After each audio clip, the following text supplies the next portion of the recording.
Hello everyone and welcome back to another album review. In this video I'm going to review Pass Me the Conch by Grand Theft Audio.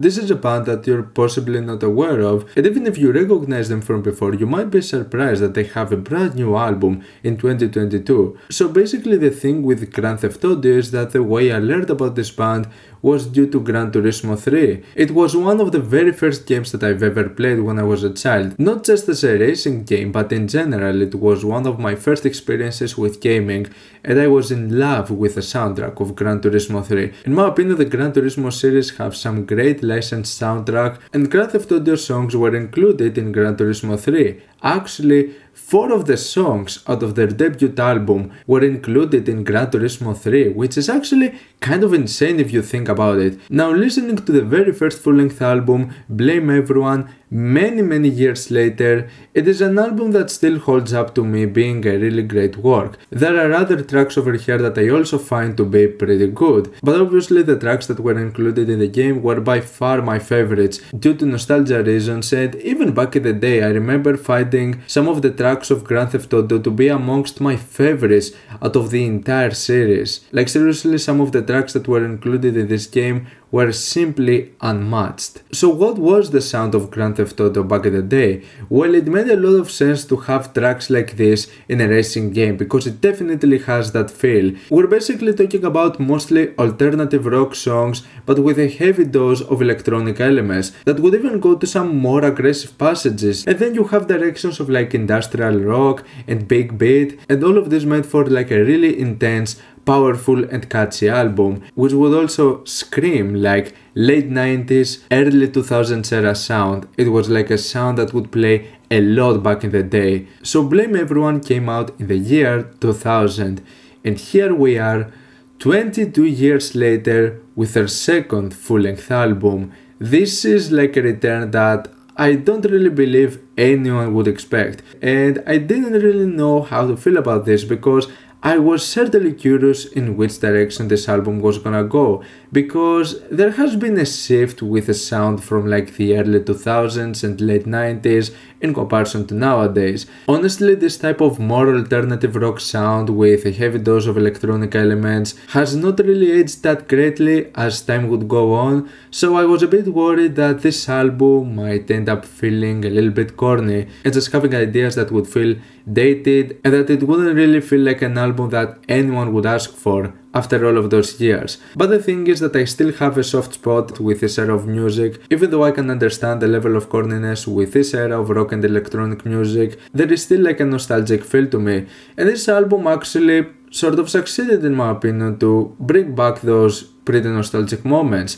And I actually find this to be a pretty interesting album that I can understand that it might not be to your liking, especially if you're never really that much into this era of like electronic rock music that would dominate some parts of the late 90s and early 2000s, then yeah, I can definitely see how this album in 2022 might not be that much to your liking. The thing with these genres though is that they're just mindless, fun, energetic and catchy tunes all around. It doesn't really bring the intensity of their debut, but this is kinda understandable, and I don't really believe that it's that much of an issue. Like, you're not gonna find something that would come this much closer to Big Beat. There are a few tracks that might be somewhat reminiscent with their more electronic elements, but not really something that would necessarily stand out this much as like something that you would call a Big Beat project. With that being said though, the album is loud, it is dynamic, and honestly some of the results are quite better than expected. Obviously it never reaches the point with some of the masterpieces that I would love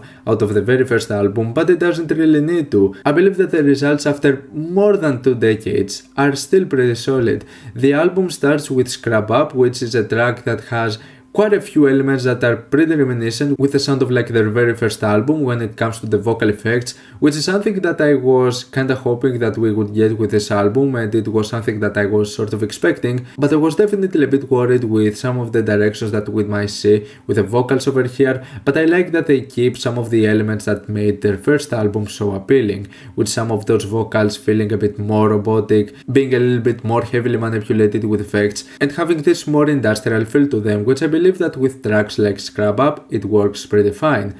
Then we have Bury the Day, which is one of my highlights out of the album. This is a really loud and heavy and energetic song that, in my opinion, it's just a really simple idea that just works. It doesn't really have anything that much complicated to it, but I simply love its elements.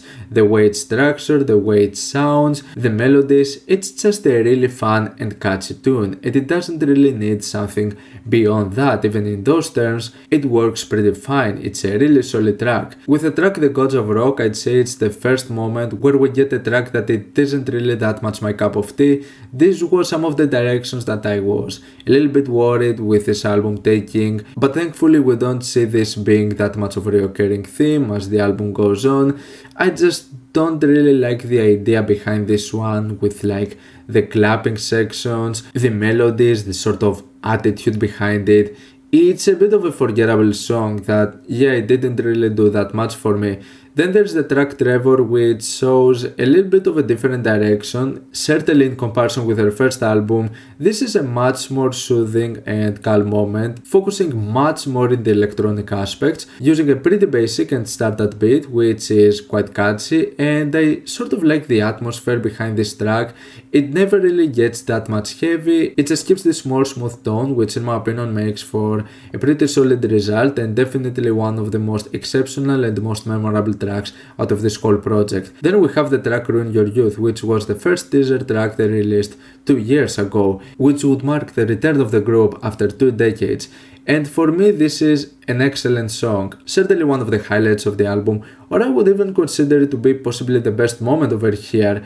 I sort of like that this track in particular has a bit of a more serious tone to it. While it's still a pretty catchy and energetic song, I wouldn't necessarily say that the melodies out of this one are particularly fun in comparison to some other tracks that don't really feel with their whole attitude like they take themselves that much seriously. However, I believe that there is a bit of a different feeling with the track Ruin Your Youth, which is implemented in a really nice way over here, so it makes for a kinda exceptional moment for this album and definitely one of the standouts. It is a really solid track, I really love the melodies out of it, and I like that in terms of its approach, it goes for a little bit something different in terms of the mood that it creates, and I really love it for that. The next track though is Monte is the other teaser of the album, and for me this was actually not one of the more exceptional moments out of this album. Now this is a pretty short track going for just 2 minutes, and I don't really believe that there is that much to this song. It is possibly the most intense and most furious idea out of the album, I can certainly give it that, but I wouldn't really say there's something that much memorable about it with its melodies, with its sound, with its overall execution. For me it was just a pretty decent track, but certainly one of the most forgettable moments out of the album for me. Away is the other track that, just like with Ruin Your Youth, it feels like it goes into this more sort of serious tone with its sound. It's a pretty slow track, and like the verses are pretty smooth and subtle, though it has a pretty explosive and powerful chorus that in my opinion makes an even greater job on creating this sort of emotion, which in my opinion does an even better job on creating those sort of emotions. And yeah, it's actually one of the most memorable choruses over here, and I like those transitions with this track. It makes for a pretty solid experience. A track that the more I would listen to it, the more I would find that, yeah, this is a really appealing song, and it has elements that I really like and appreciate when they're being done in a way like this. Now there's a bit of an interesting occurrence with the final 3 songs, because I sort of find the same issue with all 3 of them. They basically start pretty decent and in like a pretty strong note, but when they come to their end it feels like they're losing momentum. They go for some stylistic shifts that in my opinion don't really work that well. For example, the track Bad Instinct for me had a lot of potential. I believe that this is a really good song when it comes to just having those really solid electronic elements, having this really nice beat to it, and just being a really energetic, fun and catchy song, and I like the way it was going. However, towards the second half, you have this melodic shift that sort of comes out of nowhere, and the track goes into a bit of a different direction that, in my opinion, is not really that much successful. I liked what the track was doing beforehand, and I would hope that they would stick for it, but they end up sort of changing the melodic aspects towards the second half, which in my opinion wasn't really that much memorable and wasn't really done that much greatly. So for me, the second half ended up feeling a bit weaker. Then we have the track The Load, which I wouldn't initially say that from the beginning that was like a really strong idea for me, but it definitely had some pretty cool elements. Towards the end though, we get this lengthy portion where the track basically drags on and the sounds would end up getting stretched, and then you would have delay and reverb, and then it would end up being this noisy finisher that would just go on, and I don't really see why. I don't really see the point with this particular track having this moment over here. It feels like a bit of a disconnect also. I don't really see the connection that much being made here. Then it transitions to I Am the Algorithm, which for me it's a track that is okay, but it feels like it would end much sooner. It feels like it would end towards the 3.5 minute mark, because after this point you basically have this silent interruption where the track feels like it's finished, but just a couple of seconds later it goes on once again, and I don't really see the reason why. I believe that it drags on for a bit longer than it needs to, and so for me ended up making the pacing a little bit weird. Also can't really say that it had one of my favorite choruses. Actually I would say that this was one of the weaker ones, if not the weakest. Now with that being said, I really enjoy the album, but I can't really say that it's that much easy to recommend to all of you. Like if you have a nostalgia with this kind of sound that goes for like more than 20 years ago, even in this regard you would see a more laid back and toned out version over here. You can still give it a shot though. I personally find this to be a great album, one that I enjoy a lot, and I see it being amongst my favorites out of this year. I'm gonna give Pass Me the Conch a 7+ out of 10.